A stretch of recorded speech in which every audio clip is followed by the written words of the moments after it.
My name is Chandra Russo, and this is a video outlining my new article in City entitled The Art of Care, Urban Oppositional Practices and the Case of the Guerrilla Grafters. So before I explain the article's contribution and central ideas, let me introduce you to the guerrilla grafters.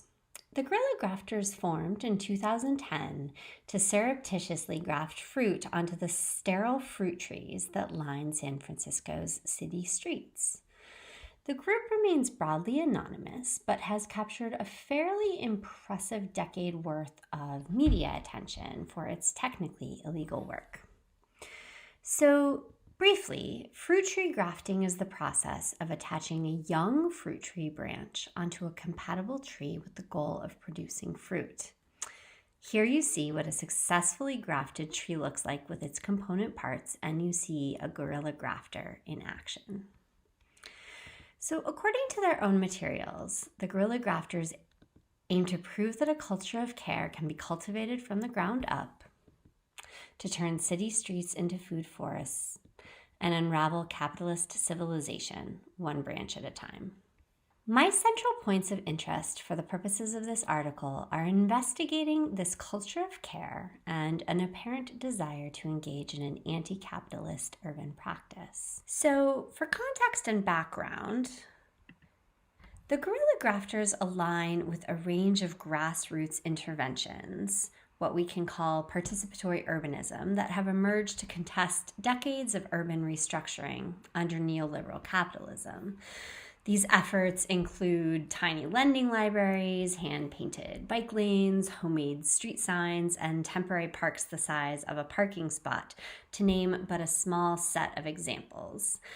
And while many participatory urbanisms seek to offer goods and services in the face of state retrenchment, others aim to redirect social relations toward mutual aid and collectivism rather than competitive individualism.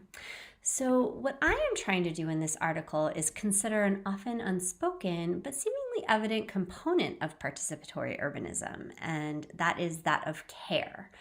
So I suggest that those engaged in these grassroots efforts appear to be identifying their urban worlds as in need of care and then engaging in practices that instantiate this sense of care. So, giving a bit more texture to my findings, I suggest that the guerrilla grafters are engaged in a performative care practice. And I define this as a public-facing set of actions that make visible and valuable the labor as well as ethics of attending to the interdependence of all life. And then the body of the paper really outlines how the group undertakes this intentional and visible deployment of care as a strategy to resist certain spatial as well as relational dynamics in the late capitalist city.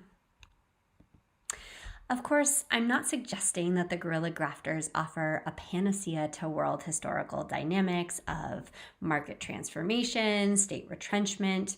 The group's efforts to forge new relationships that enhance mutuality and collective well-being are, of course, a micro-urbanist intervention. They are unlikely to impact a large-scale restructuring of urban life.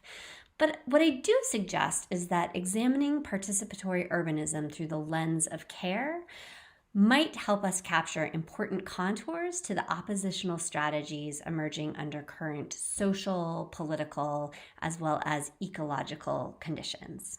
And I do hope you'll give the article a read.